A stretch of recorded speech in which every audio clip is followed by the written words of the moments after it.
We are so anticlimactic. It's true. It's a After that video. Fantastic video. Thank you. Put together by Garrett McHugh. He has a real future in audiovisual production. That was really good. Hey, thanks, man. That was Appreciate it. really good. Really good.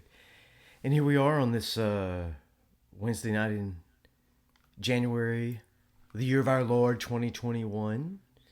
And we're going to start something new tonight with a Bible study. We have some new technology we're trying out tonight, so please chime in if you have any issues with sound. Doesn't mean we can fix it, but let us know. Let us know for sure if you have anything going on. You may hear Everything. everything. You may hear a few everything. rustles of paper or a knock against the table or ice jingling in a water bottle. This microphone right here is crazy. It's made by Yeti and. Yeti. Like the it's cooler? No, different company, but it's the Snowball mic that came out years ago as a USB mic, and this is like their latest and greatest. And So tonight is sponsored by Yeti. tonight is sponsored by Yeti. We are not receiving Blackout Yeti X version. We are not actually. receiving any type of royalties for sharing that, but regardless. See, I was just about to cross my arms and put them on the table, and I can't even do that, Garrett says, because the noise is too it's abusive. But thanks for everybody for joining us already. Charlene, Sabrina, Carolyn, Amy. Cindy, did I say Peggy? Victoria, Kay Lane Griffin, David, hey David, Jay McCauley. So glad all of you have joined us. It's going to be a great night tonight as we launch into the study of the book of Ruth. But before we get there, a few housekeeping items before we start. We send our condolences out to Steve Stevens and his family in the passing of Jan Stevens. Jan has been a part of A Simple Faith from almost the very beginning. I can't remember exactly when it was that she and Steve joined our little island of misfit toys, but just a great soul, a great philanthropist, a leader in this community, particularly with the food bank and other items up with the Muskogee Nation for many years. And she had hey Rose Rogers, hey Thomas, and she had a long battle with cancer, and it was made it more severe for the family because of COVID regulations, but she passed peacefully at home with her family, and so our hearts go out to Steve, and that's Jan Stevens. So I hope you'll pray for that family. Our COVID numbers in our county remain high, so that's why we're doing this Bible study here on Wednesday nights instead of at the church. It's why we've been broadcasting via YouTube and Facebook instead of doing live services, and that'll continue at least through February, and then we'll reassess and see what March brings. Does that sound good to you? Yeah, sounds good. All right. So to kick things off, we had put out. Hey, Faye. Hi. we had put out a feeler to kind of see what people were interested in learning. We put that on the church's Facebook page, and we just asked what is something that you would like to study through, book of the Bible or topic, and we got a couple good responses, but then we essentially settled on this book. So Ronnie, why the book of Ruth? Well, when we did that survey, I really thought we would have this, oh, please do this or that, but people were like, me, whatever is positive, whatever is uplifting. And so they sort of booted it back to us, which in some ways is a great answer because, I was glad it wasn't like, could you talk about hell or, the revelation in this time. Yeah. So I was glad about that. And so Garrett and I bantered around a few different ideas. And one morning, I think maybe at coffee or maybe it was by text, I said, what about the book of Ruth? Garrett says with that boyish turn of his head. Yeah. And we started talking about Ruth, and we realized, hey, there's a great study here. Fantastic book. Great study here, because it's a book and a story that like 2020 and 2021 has a serious 2020 vibe going. the last 12 months have been very difficult. There's been tremendous amount of loss, 400,000 lives now. Yeah. And Ruth begins, excuse me, with a great deal of tragedy, a lot of setbacks. Mm-hmm. Life doesn't go as the protagonist in our stories think it will go, but the story doesn't stay there. Right. It moves from there toward redemption, and it just seemed to fit the bill for this uplifting, positive story. If we can get past the first chapter, it's one of those kind of books. Let's grind through the first chapter because the news is bad, but then it takes on this really even romantic feel throughout. That's why I like it. I knew you would. And we've done a winter Bible study for years at A Simple Faith. Mm-hmm.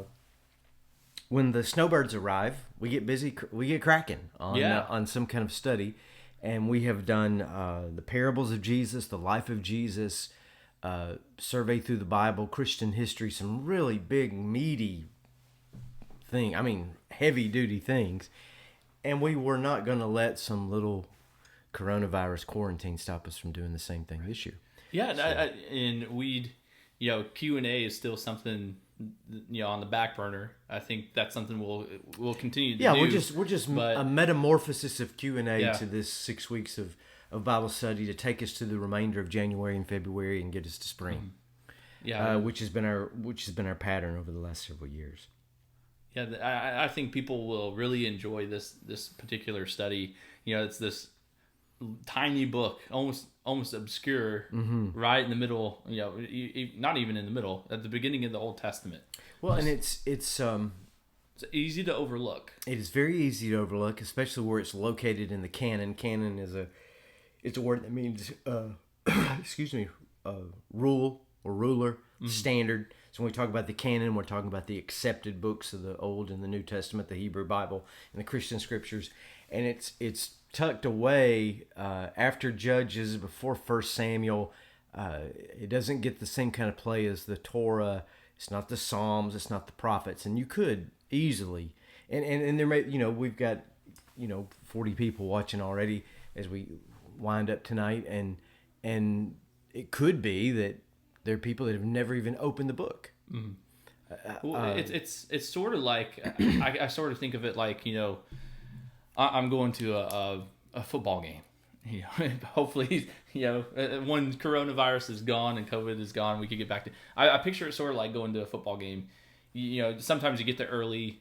You watch the players run out and stretch and warm up and throw passes and all that kind of stuff, and then the national anthem hits, and then the game starts. I look at the Book of Ruth. It almost has the feel of like this is the national anthem as the prelude to the story of David. Oh yeah, because it's like the setup. It's the tee where you put the ball on the tee and you're getting ready to go. But it's so crucial and critical to the rest of the story. It is, and it's a unique book in that it's one of only 2 books in the entire Bible named after a woman. Esther is the other book, by the way. Esther barely makes it into the canon. There was a great deal of rabbinical struggle because God's name is never even mentioned in the book of Esther. Right. It all occurs in a foreign land. But it was such a good story they had to include it. Right. Ruth has never been in doubt, in the sense, and we'll get into this tonight about how it emerged, as it began as the oral story of families, and we'll talk later in the study. David it factors into this.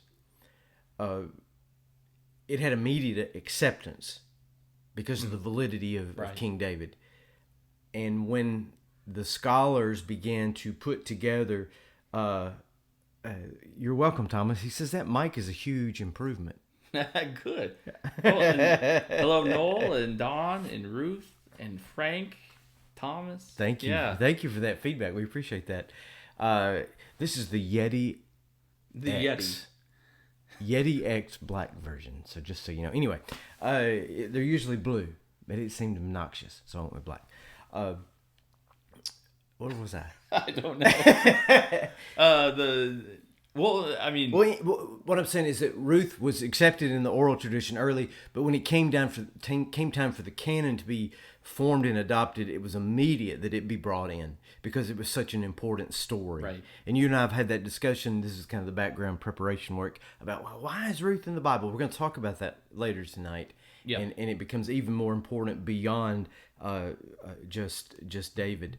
The greatest thing about the book of Ruth, I think, is and we named the title appropriately, is about the hope that it brings. Mm-hmm. Starts in tragedy, doesn't remain there.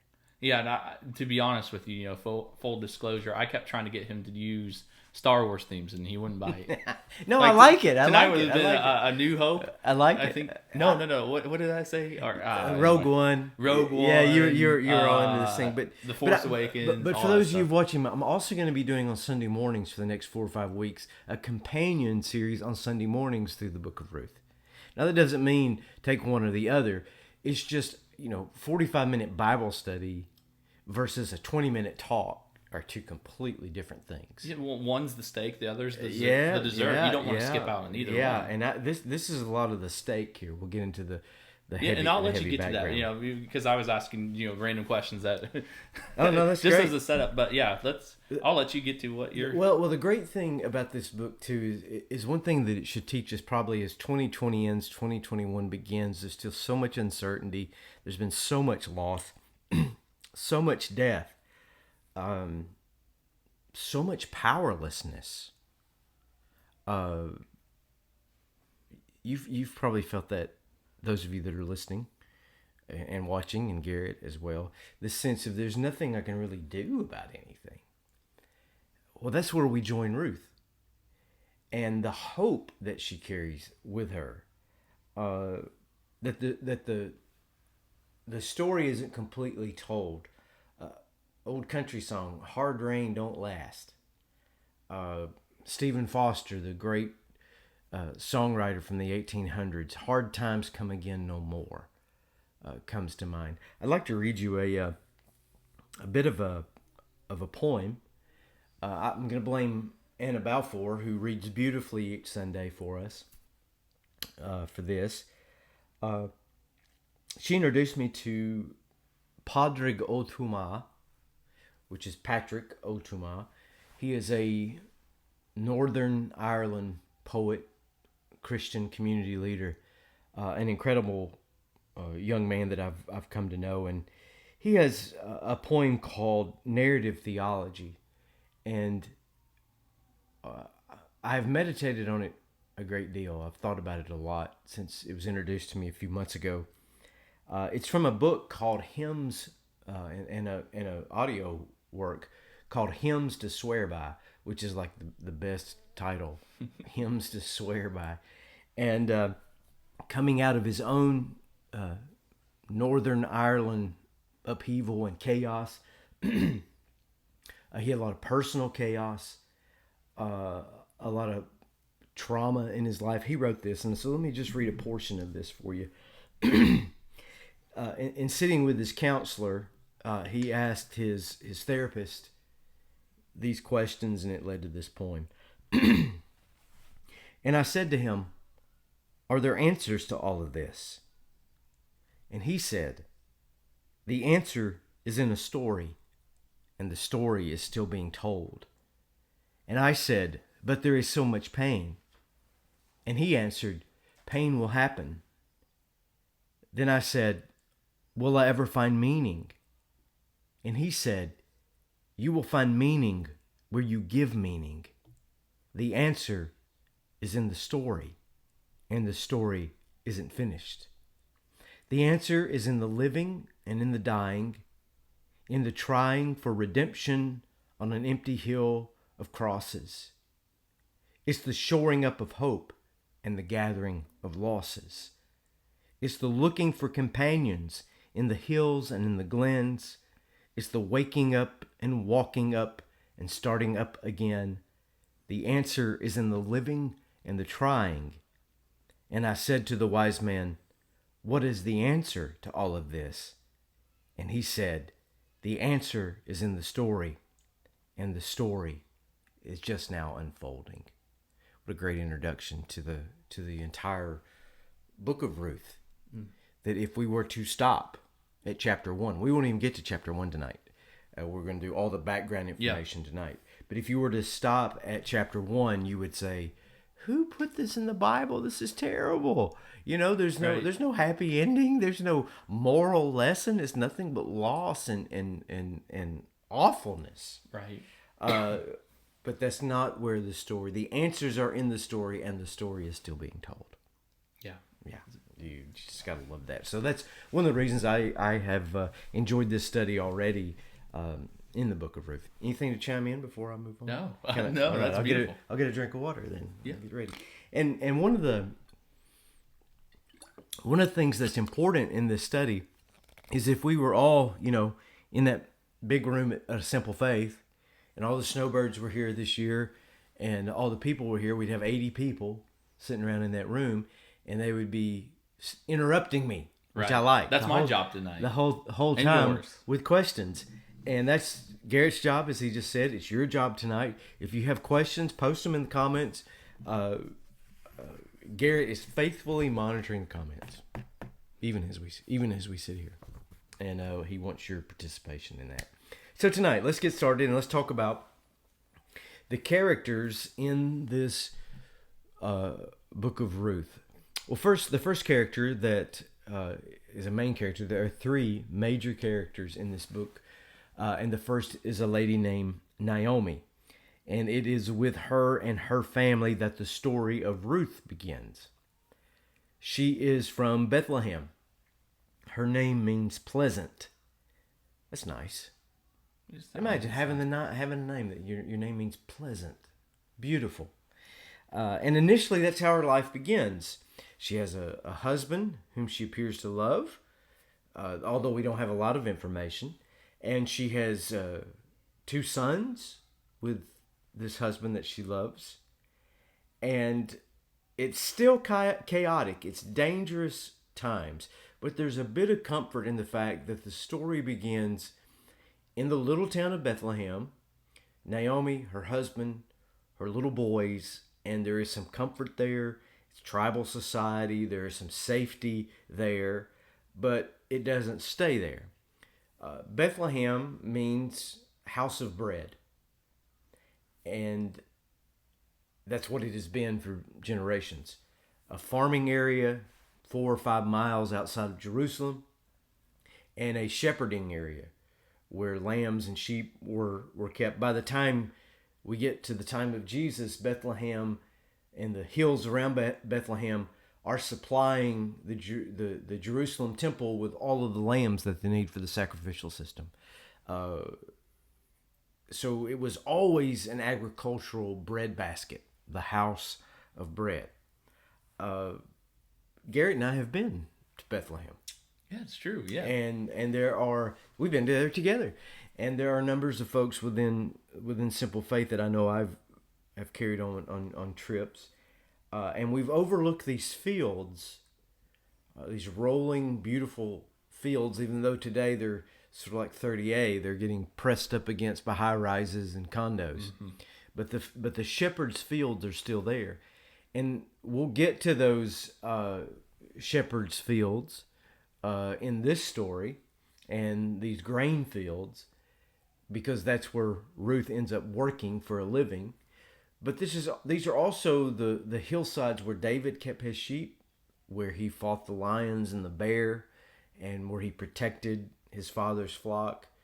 These are the same hills where shepherds kept watch over their fields by night when, lo, an angel of the Lord came upon them and told them of the good news of Jesus being born. So this is already foreshadowing some of the importance of the book of Ruth, is that these are enormously important events in the story of the Bible. All this is around Jerusalem, a very fertile area.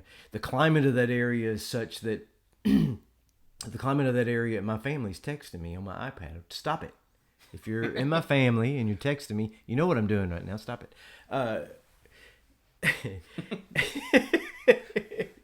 And Garrett, I'm not the only one. Garrett's already like threatened his children and sent them away because had to. you could hear them outside the door here. Yeah. But understand, it's You understandable. could literally hear the ice jingle in the Right. Ruth, yeah. Yeah, back to Ruth. So Bethlehem is the house of bread, agricultural bounty land.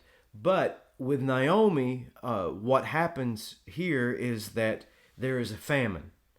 Now, we don't know if it was years of drought. We don't know if it was flood. We don't know if it's pestilence. We don't know if it was some kind of disease with the animals or disease with the crops. But what happened, they're not listening to me. But what happens is a famine strikes that area of Bethlehem. I have a slide here about a map. So Naomi and her husband and her 2 young sons leave Bethlehem and they cross the Jordan River. Now, I can't emphasize how big of a deal this is. You cross that Jordan River traveling east and you have left the homeland. Mm-hmm. It's the Rio Grande. It's the Canadian border. It's launching out away from our shores.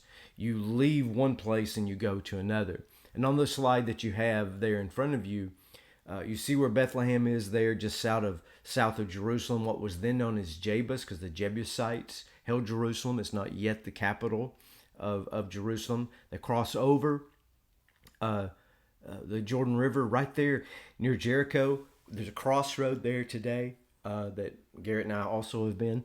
And they go down through Reuben there and into Moab. And Moab was the nether regions.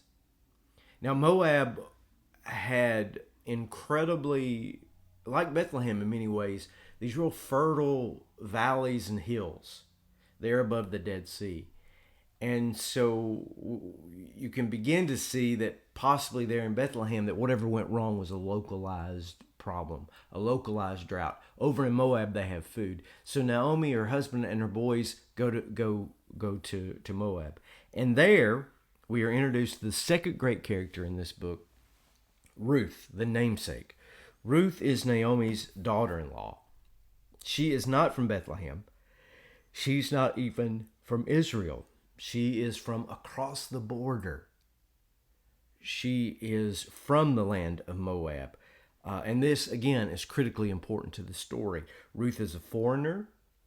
Ruth's native language was not Hebrew. Ruth's skin color didn't exactly match that of the Hebrews. She's far more African. Ruth just doesn't fit in. So how does she get into this Jewish family? Well, Naomi, her husband, and her sons, they leave Bethlehem when the boys are young. They do so because of that famine that we've already talked about. And when they get to Moab, they're there for a long time. The boys grow up. Maybe they're 10, 11, 12 years old when they leave. They go through their teen years and puberty. They become young men. Young men need to be married.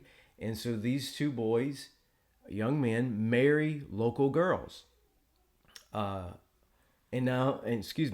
is one of those girls. She marries into the family, and that's how she enters the story. And I'll have much more to say about the specific dynamics of this next week, but that will suffice for today. That Ruth, by the way, the name Ruth, by the way, means friend.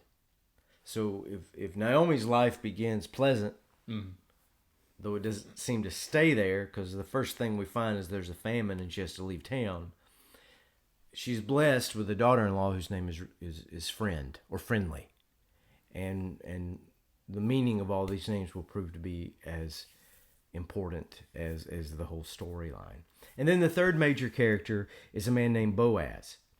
Back to the meaning of names, Boaz means, we think, strength. Now, some say it means quickness or speed, like he was a fast runner. But 2 of the ancient pillars at the Jewish temple that have been recovered, on one of those pillars was the Hebrew word Boaz, which meant strength. And it upheld the temple of God. And so, a lot of scholars think that that's the true meaning of the word Boaz. He certainly lives up to that in the story. Boaz is a strong, capable a faithful, integrity-driven man who is an elder in the town of Bethlehem. He doesn't show up in that first chapter, but he shows up fairly soon thereafter. And more so, he is like a cousin or distant relative to Naomi's husband. And that's going to play an important role as well. Yep. So he's family, part of Naomi's family.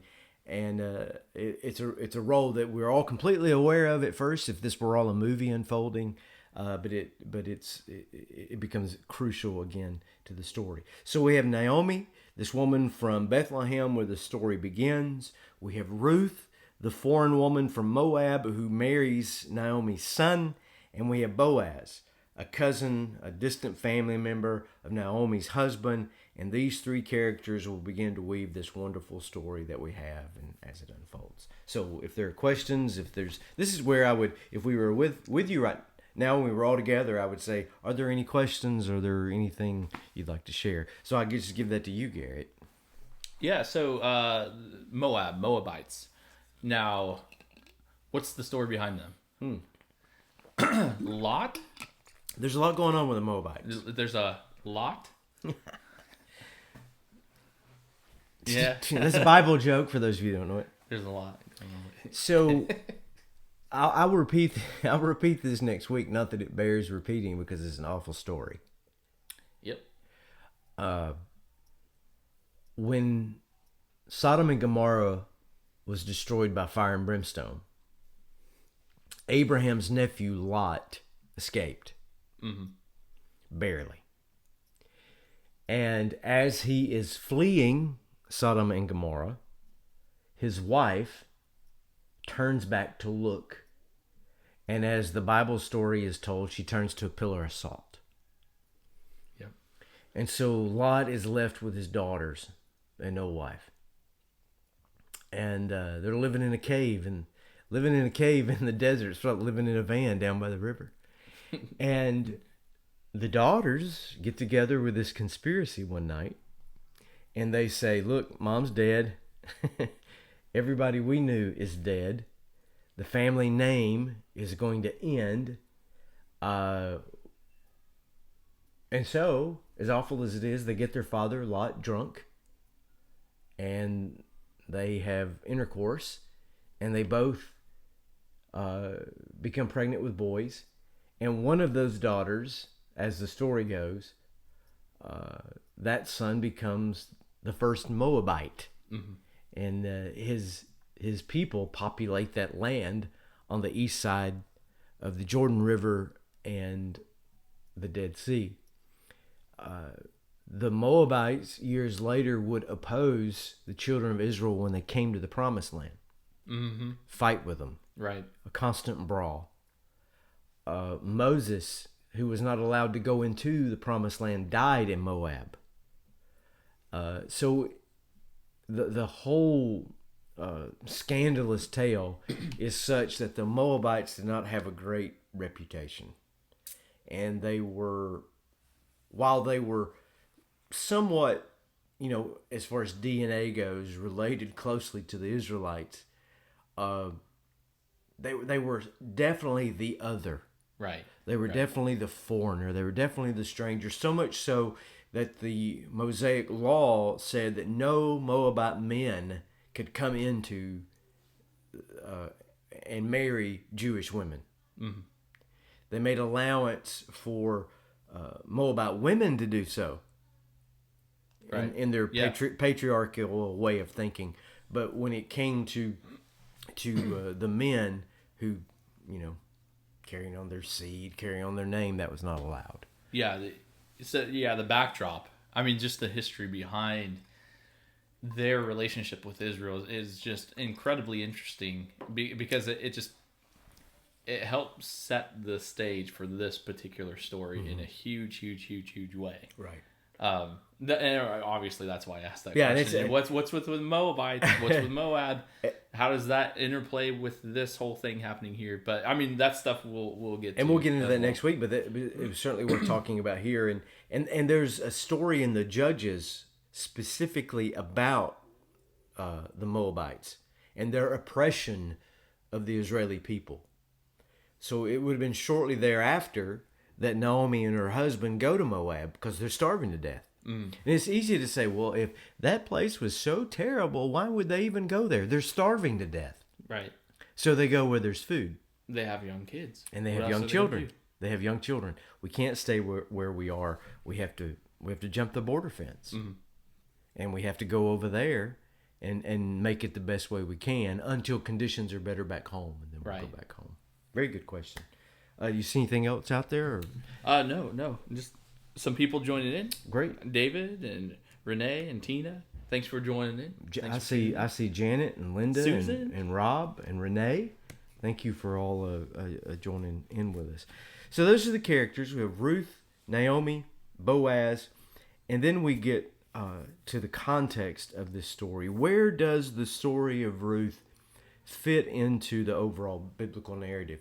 Now, I don't know if you've noticed this before, but the Bible does not read like a storybook where you can just pick it up and start reading in Genesis and it just goes following the same chronology through. Genesis won't hurt you that way. Exodus won't hurt you that way. But after Exodus, things get crazy about where stories are positioned. Now, Ruth is where she is located in the Bible is pretty spot on. So I want to give you a timeline of where things are and where Ruth sort of fits in here. And this is generalized because the greatest scholar can't tell you with any precision. My wife is watching, and she just sent me a note here that says Ruth is watching, which is my mother-in-law. Oh, I thought she meant Ruth on the TV. Oh, well, Ruth is watching, but my mother-in-law Ruth, Cindy, your mom's name means pleasant. Pleasant. Is that true, Ruth? Ronnie? It is true. Okay. It is true. How dare you? Okay, all right. To this timeline that we have. If we posit Father Abraham, the founder, as it were, of the three great monolithic faiths, because Judaism and Christianity and Islam all look back to Abraham. If we posit him at 2,000 years before Christ, that's the place that we begin. That's Genesis 12. That's where God calls Abraham. Have we got this slide? Okay. Anything before that, Genesis 1 through 11, it's impossible to date any of that.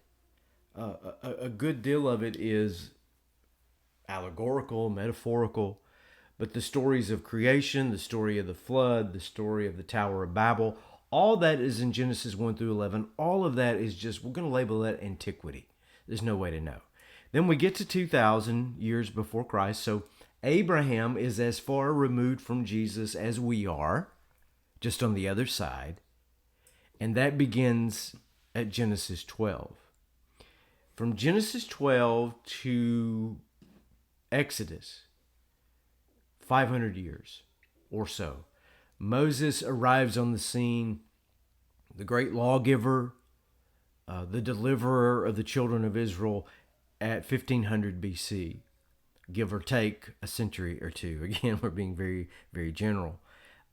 He issues God's laws. He leads the people into the promised land.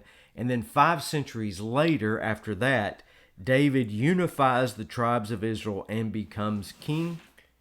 I'm sorry, that was my backpack over there falling against the wall. Y'all probably heard that. This microphone is fantastic.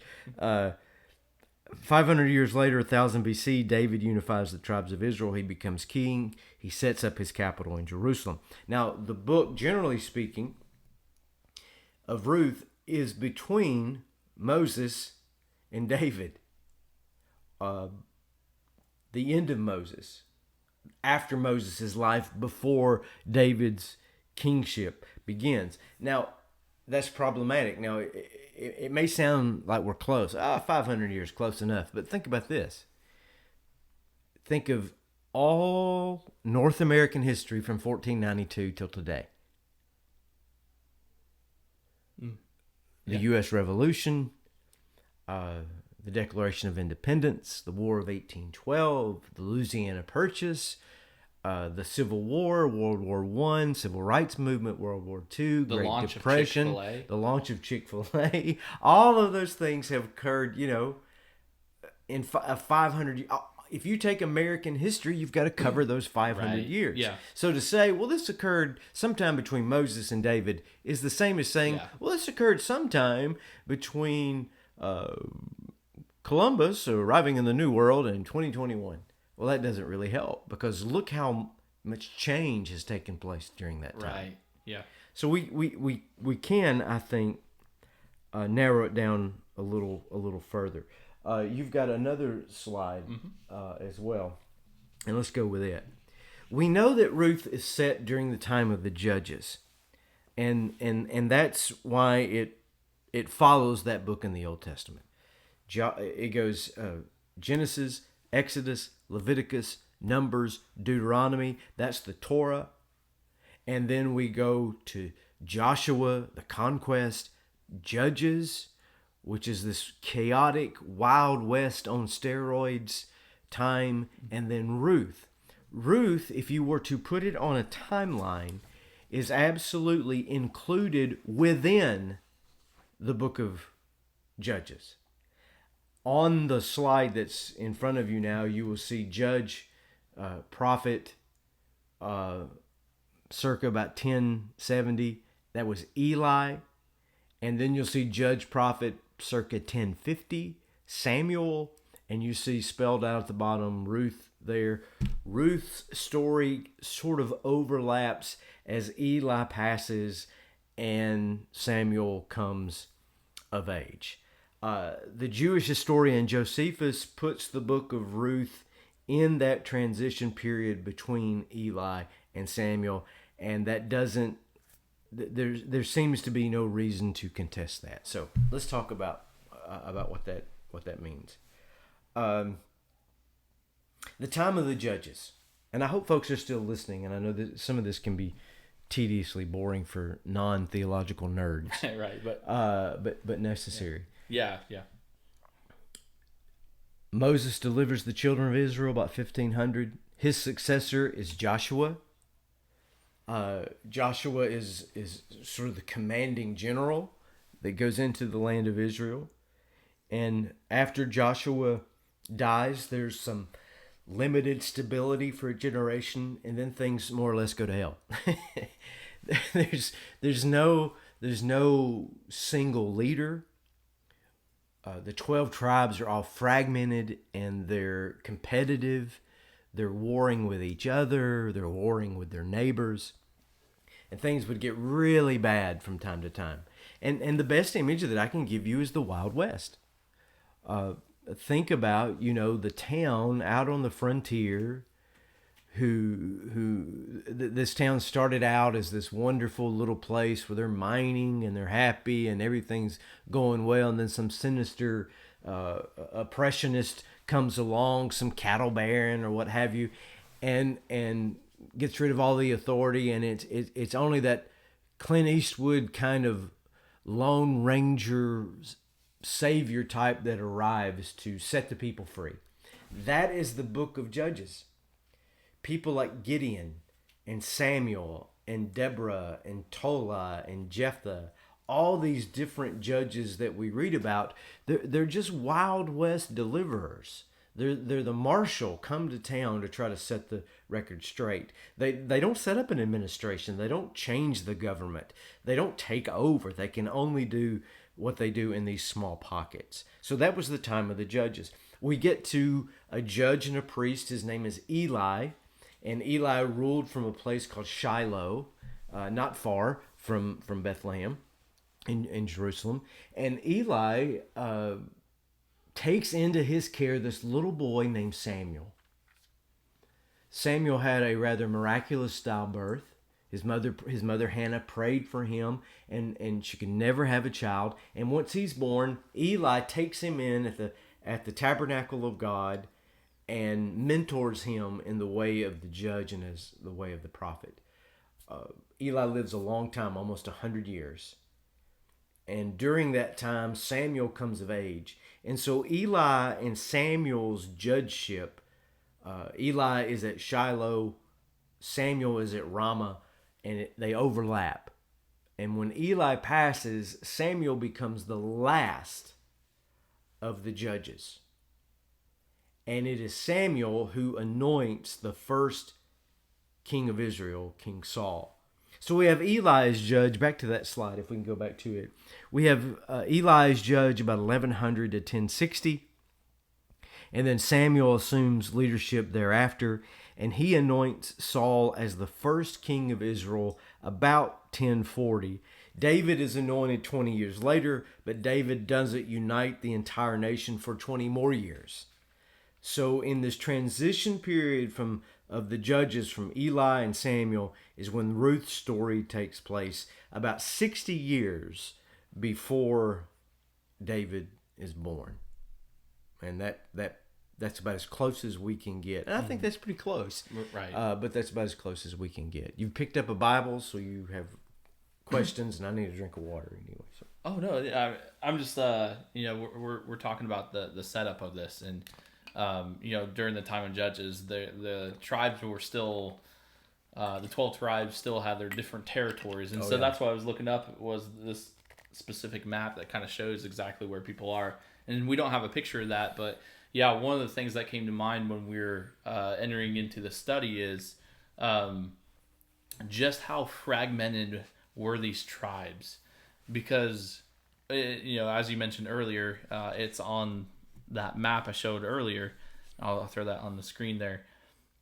You have Jabus, which becomes Jerusalem later, is occupied by enemies. It's enemy territory. And then during the time of David and Solomon, they're surrounded by the Philistines. Philistines, however you want to call it. But you could kind of see that on the screen there too. Philistia.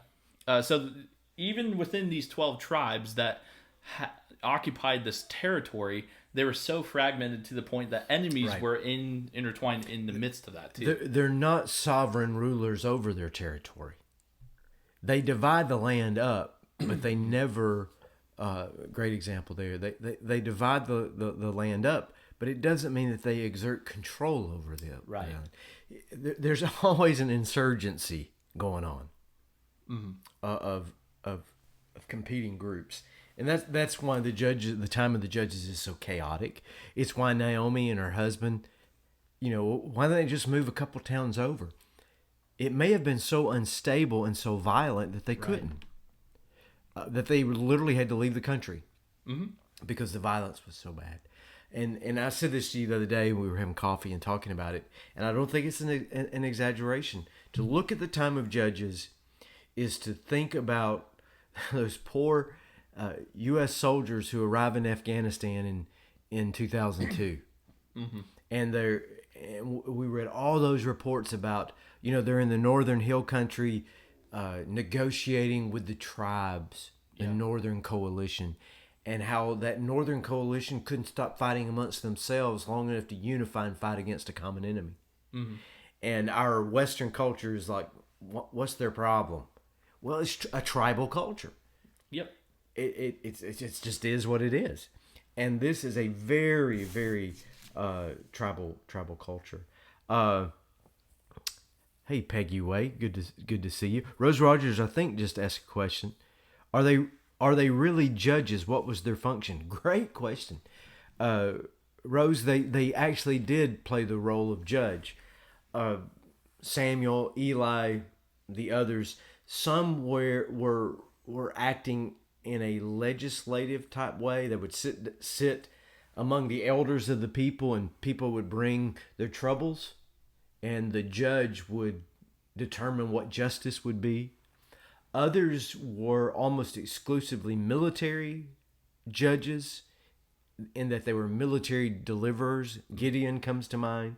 Very reluctant to want to even take on that role, but he engaged the Midians and defeated them gloriously in battle. Samson, Fabio, who's like Fabio, long hair, strong. He never marshaled an army, really. He was an army of one. He was an army of one. He was like a Hercules superhero type figure with an Achilles heel, which is so Greek. Yeah. In that in that story, and he just, he was. There's that great story about him.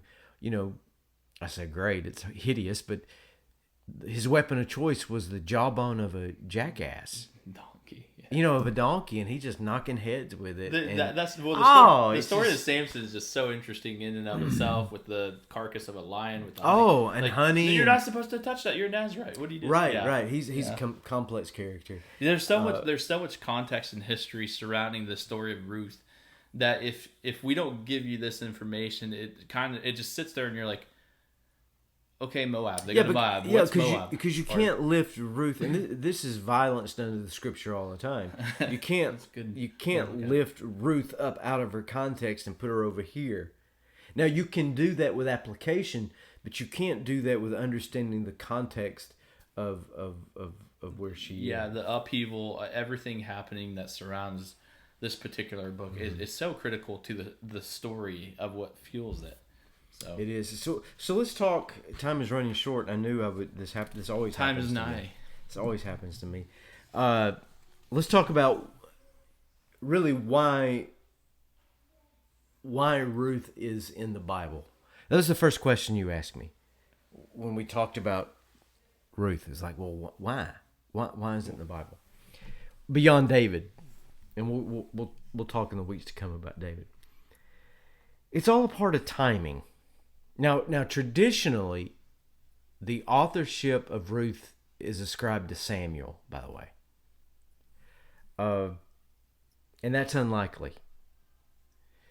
Only because in the time of Samuel, almost everything would have been shared orally. Mouth to mouth. Mouth to ear. Don't you be making those faces at me. I'm not talking about giving somebody CPR. But just talking about it. Here's what happened, and they tell a story. Right. And the story changes a little bit, but it's still the same story that's told time and time again. This book was likely written in the exile. And I've got one more timeline here. Can we pop that one up? Yep. All right, I'll give you a minute. And yes, Cindy, Deborah. We didn't forget about Deborah. Deborah had her spotlight too. Deborah was mentioned specifically about 7 minutes ago. Calm down, child. All right, we got the slide up? Yep. Great. Let's talk about picking up here at David. Thank you. 1,000 years before Jesus, for 70 years or so there, we have a united kingdom of Israel. Now, the interesting thing about the greatness of the nation of Israel, this is the only time in the Old Testament it is a unified nation. 70 years. That's it. Under David and Solomon. We're doing okay then. We're doing okay. So far. We're doing okay. Between, and by monarchy standards, this is abysmal, I mean, Queen Elizabeth lived longer than that. So you have these 70 years. And Solomon builds the first Jewish temple. Fragments of the law and the oral tradition were first compiled and chronicled. As there's the first time, particularly under Solomon, there's social prosperity. There's enough stability as a united kingdom that you can sort of turn your attention to other things. And there's a temple. So there's a religious infrastructure to begin to pull all of these stories that make up the Old Testament together. At 722 BC, not 200 years later, and remember in BC time we're counting down, not escalating, the northern kingdom falls to Assyria. By northern kingdom, I simply mean that when Israel divided in 930 with a civil war, only Benjamin and Judah stayed south. And the remaining tribes composed the northern kingdom. And that kingdom was obliterated. Now this is proof positive, and this is opening up a can of worms. When you move to the book of Revelation or what have you, and you start talking about the 12 tribes of Israel, there are not 12 tribes of Israel. Mm-hmm. Per 722 BC, there were 2 tribes of Israel. All the rest of them were exterminated. So right then, In the south, King Hezekiah is king of Jerusalem in the southern kingdom. Now, this is the exciting part. Garrett and I have been to Jerusalem together, and we have walked through a tunnel, a water tunnel that brought water into the city in 722 BC. We've been in that tunnel. It's called Hezekiah's Tunnel. It meanders for A quarter mile. a quarter of a mile, and it seems like it takes forever because there's no lights. They let you, go in and look. You're in knee deep to waist deep water with a flashlight. In some parts, you're shoulder to Shoulder shoulder to shoulder. with the cave. And what happened is one set of engineers started in the city, set of engineers started at a spring just outside the city wall, and they finally met together. And this masterful piece of antiquity is there. Masterful engineering to protect their water source from Right. And you can see the enemies. You can see the pick marks going in one direction, and then at one point you see the candle it's markings great. in the It's great. It's wonderful. Well, that temple, carbon dated. We're not making this up. That temple is carbon dated about 700 BC. King Hezekiah had it built to bring water into the city as Assyria was laying siege to the city. So Assyria's already wiped out 10 of the 12 tribes of Israel. Hezekiah digs in, and he's able to prevail. If you've ever been to Jerusalem, you would see how that was possible. It is a natural fortress. And during that period, right then, the scribes and the priests in Jerusalem, buddy, they go to work because they realize we could lose everything. And so they begin to write down all of these stories. They begin to collect and curate. And then from there, a couple hundred years later, if we go back to that slide, the southern kingdom falls in 586. The temple is burned. The best and the brightest are deported. The remainder are slaughtered. It's a Holocaust-level event that takes place in 586 BC. The people are not allowed to come home for 70 years. When they do come home, 516 BC, they return, they rebuild the temple, they begin to rebuild the city. And it is here, for the first time, that the Torah, the law of God, becomes institutionalized. Because for 70 years, they have been exiled. They've been out there on their own.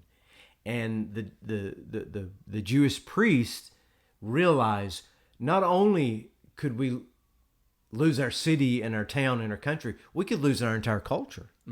We could lose our stories. And they begin to compile, they bring them back to Jerusalem and begin to craft what we call today the Old Testament in the Christian tradition, the Hebrew Bible. And Ruth is a part of that story. And then if you jump forward just a little bit further, the Greek translation of the New Testament, the Septuagint, was begun in Egypt about 250 years before Christ. And when it is completed, the canon is completed. Essentially, the Old Testament as we have it today was finished. And when Jesus refers to the law and the prophets, he's referring to the Septuagint, right, crafted a couple hundred years before his arrival. So to the question, why is Ruth included? Because Ruth's story is the story of the Jewish people's experience. They begin at home. They are driven to a foreign land. But in that foreign land, they survive. And then they come home. But they come home with foreign wives, Garrett. Mm-hmm. All these Jewish boys that got deported. How do we start over? Because this purity culture that we've had, all of these Jewish kids have grown up for 70 years outside of Judaism. How do we take all of this experience, this foreign experience, and bring it back in and remain true to the living God? And that's why we have Ruth, because that's the story of Ruth. And what's beautiful about the story of Ruth, too, that you guys will see unfold in the coming weeks, too, is just how much the story is our story. How much her narrative is our narrative. How we can see ourselves in this story. So it's a story for then and there, but it's also a story for us here and now. It's remarkable what it does. I can't get over the absolute genius of those scribes and those priests who put all of this together the way that they did. To have the absolute insight to realize this is powerful. We're up against an unprecedented challenge, something we've never had to encounter before, an extinction level event. Right. Okay. We can't stick with what we've known before because that's no longer our reality. Right. So, how do we remain faithful and adjust to the reality that we're now around? They do that, but they don't do that by finger pointing and saying, you've got to change, you've got to change. Right. They do that by reaching back and getting this ancient story that everybody in the culture knew and using it to say, because here's the kicker, King David is in the lineage that comes out of the book of Ruth. Right. So if God can use this foreign, strange interference to produce the great King of Israel, and come on, we can find a way. We can find a way. Right. Yeah. You had a couple more slides. I didn't know if you wanted to dig into that or. I think I'll just let those go. It would take me 10 minutes, and we only have 4, so I'll let those go. Oh, Noel said that sounds like the movie The Book of Eli. I like that movie. Oh, it's a great movie. I like that movie. I'm not going to ruin it for anybody who hasn't seen I'm it. not But either. oh my goodness, the ending. Oh, it's all it's the so whole cool. movie is fantastic. I mean, it's violent, and as most movies are, but read the Old Testament, right? Right. And fantastic movie. Hidden meanings. Yeah. All the time. I'm looking forward to the coming chapters and sharing more of this book, of the story about this woman, and just how much we relate to this story. How much this story is really our story. It's so cool. And I hope you'll stay with us. And it looks like most of you have, and I really, really appreciate it. Oh yeah, Kathy Marika says, I love the adventure walking through Hezekiah's tunnel, but weird how it dumped at Gihon Spring. Kathy, the Gihon Spring is what they were after, because the way that water bubbles up, that tunnel is pitched so slightly so that water would rise and run down into the temple into the pool, and that didn't. But the spring didn't bother me and Garrett so much as we popped out in the middle of a Palestinian neighborhood and didn't know what to do. Well, in our walk to get there, we didn't know. We kind of happened upon arriving there. Our route to there was literally through hell, through Gehenna. The valley of Gehenna. That was. I need to go back just to walk that route again because that was so fun, so interesting. Great. But thanks everybody for joining us tonight. We're right at an hour, and we will be respectful of your time. We'll be back next week with chapter 1 of Ruth. Let me say this before we go. I got this somewhere as I lean off camera. We'll talk about the return in chapter 1, the Redeemer in chapter 2. I might need to take a picture of this. He hasn't shared this with me. The romance in chapter 3. The romance. That's right. The resolution in chapter 4, and then we'll talk about the ramifications as the summary. Hey, like that, all alliterated with the letter R. So I was hoping for more Star Wars stuff, but that's you never know what might happen on Sundays. You never do. Right. Thanks, everybody. Y'all have a great night. We appreciate it.